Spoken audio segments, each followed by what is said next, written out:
Egg, bread ഈ 2 ingredients വെച്ചിട്ട് എങ്ങനെ ഈസി ആയിട്ട് എഗ് ലോലിപോപ്പ് ഉണ്ടാക്കാമെന്ന് നോക്കിയാലോ. അപ്പോൾ അതിന് വേണ്ടി ഞാൻ 6 മുട്ട പുഴുങ്ങിയെടുത്തിട്ടുണ്ട്. പിന്നെ വേണ്ടത് സ്ലൈസ് ചെയ്ത ബ്രെഡ് ക്രംസ്, 6 സ്റ്റിക്കും എടുത്തിട്ടുണ്ട്. ഓരോ മുട്ടയിലും സ്റ്റിക്ക് ഇതുപോലെ വെച്ച് കൊടുക്കുക. ഒരു ബ്രെഡ് വെള്ളത്തിൽ ജസ്റ്റ് ഒന്ന് മുക്കി കൊടുക്കുക. എന്നിട്ട് ഇതിലെ വെള്ളം പതുക്കെ പ്രസ് ചെയ്ത് കളയാം. സ്റ്റിക്ക് ചെയ്ത് കൊടുത്ത മുട്ട ഈ ബ്രെഡിലോട്ട് വെച്ച് കൊടുക്കുക. എന്നിട്ട് ഇത് അടുത്ത ബ്രെഡ് വെള്ളത്തിൽ മുക്കി അതിന് മുകളിൽ വെച്ച് കൊടുക്കുക. ഇതിലെ വെള്ളവും കംപ്ലീറ്റ് പ്രസ് ചെയ്ത് കളയണേ. എന്നിട്ട് ഇതേ ഷേപ്പിലാക്കി വെക്കുക. ഇനി ഈ ലോലിപോപ്പ് മുട്ടയിലിട്ടൊന്ന് ഡിപ്പ് ചെയ്തെടുക്കുക. ഈ ബ്രെഡ് ക്രംസിലും നന്നായി കോട്ട് ചെയ്യണേ. പിന്നെ കോട്ട് ചെയ്യുമ്പോൾ സ്റ്റിക്കേ പിടിക്കല്ലേ, ഇതേപോലെ ചെയ്യണേ.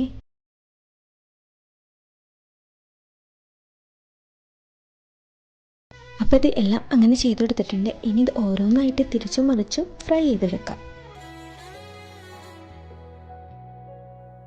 അപ്പം എല്ലാം ഫ്രൈ ചെയ്തെടുത്തിട്ടുണ്ട്.